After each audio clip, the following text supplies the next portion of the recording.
Hi friends, welcome back to my channel. నేను మీ లక్ష్మిని. ఈరోజు రెసిపీ వచ్చి కార్న్ఫ్లోర్ బోండాస్. అవి ఎలా తయారు చేయాలి అనేది మనం ఈ వీడియోలో చూద్దాము. ఇవి చాలా సాఫ్ట్గా, చాలా టేస్టీగా, చాలా త్వరగా కంప్లీట్ అవుతుందన్నమాట ఈ రెసిపీ అనేది. ఈ రెసిపీ ఎలా చేయాలి ఏంటి అనేది ఈ వీడియోలో చూద్దాము. అంతకంటే ముందుగా మీరు కనుక మన ఛానల్ని ఫస్ట్ టైం చూస్తున్నట్లయితే లైక్ చేయండి, షేర్ చేయండి, సబ్స్క్రైబ్ చేయండి. పక్కనే ఉన్న బెల్ ఐకాన్ని ప్రెస్ చేయండి.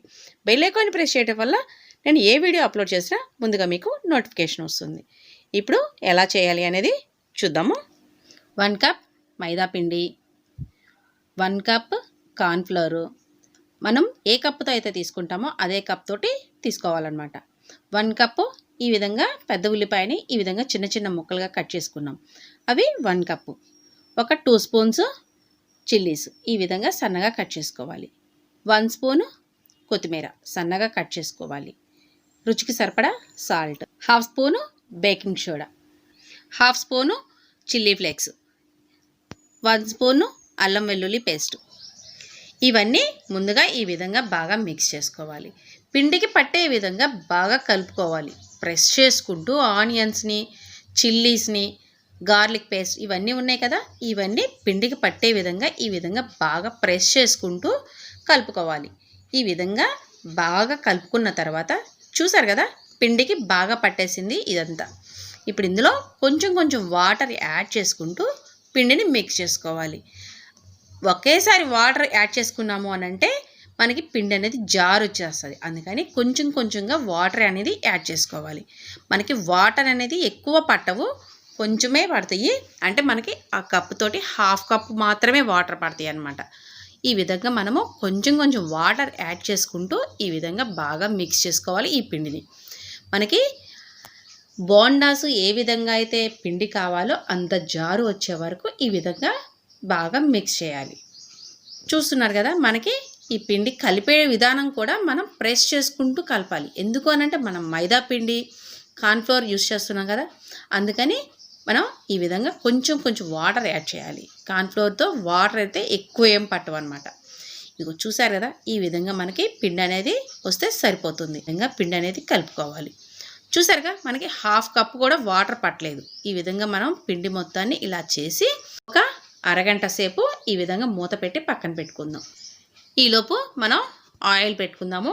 డీప్ ఫ్రైకి సరిపడా ఆయిల్ పెట్టుకున్న తర్వాత ఆయిల్ హీట్ ఎక్కింది కదా, ఇది మీడియం ఫ్లేమ్లో పెట్టుకొని మనం ఈ విధంగా బోండాస్ని వేసుకోవాలి. అంటే మనం చూసారా, ఒకటి పైకి వచ్చిన తర్వాత ఇంకొకటి వేసుకోవాలన్నమాట. ఈ విధంగా మనము బాండీకి సరిపడా మనం ఈ విధంగా వేసుకోవాలి. ఈ విధంగా వేసుకున్న తర్వాత గోల్డ్ కలర్ వచ్చే వరకు మనం వీటిని ఫ్రై చేసుకోవాలి. కానీ టేస్ట్ అనేది చాలా బాగుంటుంది. చూసారు కదా, గోల్డ్ కలర్ వచ్చేసింది. మన కలర్ కూడా బాగా చేంజ్ అయిపోయింది. ఇప్పుడు మనకి ఈ విధంగా వస్తే చాలన్నమాట. మనం హై ఫ్లేమ్లో పెట్టాము అని అనుకో, ఇవి మనకి పైన బాగా ఫ్రై అయిపోతే లోపలేమో పిండి పిండిగా ఉంటుంది అనమాట. అందుకనేసి మీరు మీడియం ఫ్లేమ్లో పెట్టుకొని ఈ విధంగా బాగా ఫ్రై చేసుకోవాలి. ఒక స్ట్రైనర్ పెట్టుకొని ఈ విధంగా తీసామనంటే మనకు ఆయిల్ కూడా ఎక్కువ, అసలు ఈ పిండికి ఆయిల్ కూడా పీల్చదు. మిగిలిన పిండిని కూడా ఈ విధంగా వేసుకుందాం. చూసారు కదా, ఈ విధంగా ఒక్కటి ఈ విధంగా యాడ్ చేసుకోవాలి. టేస్ట్ అయితే చాలా బాగుంటుంది. మసాలా బోండాస్ లాగా ఉంటాయి అన్నమాట. ఇవి కార్న్ఫ్లోర్తో చేసామనంటే అస్సలు నమ్మరు అనమాట ఎవరు కూడా. ఆ విధంగా చాలా టేస్టీగా చాలా బాగుంటాయి ఈ బోండాస్. చూడండి, మీరు కూడా ట్రై చేయండి. ఎలా ఉన్నాయో మీ కామెంట్స్ నాకు తెలియచేయండి. ఇవి కూడా చూసారు కదా, మనకి కలర్ చేంజ్ అయిపోయినాయి. వీటిని మనం సర్వింగ్ బౌల్లోకి తీసుకుందాము. చూసారా, ఈ స్ట్రైనర్ పెట్టుకొని ఈ విధంగా మనము సర్వింగ్ బౌల్లోకి తీసుకుందాం.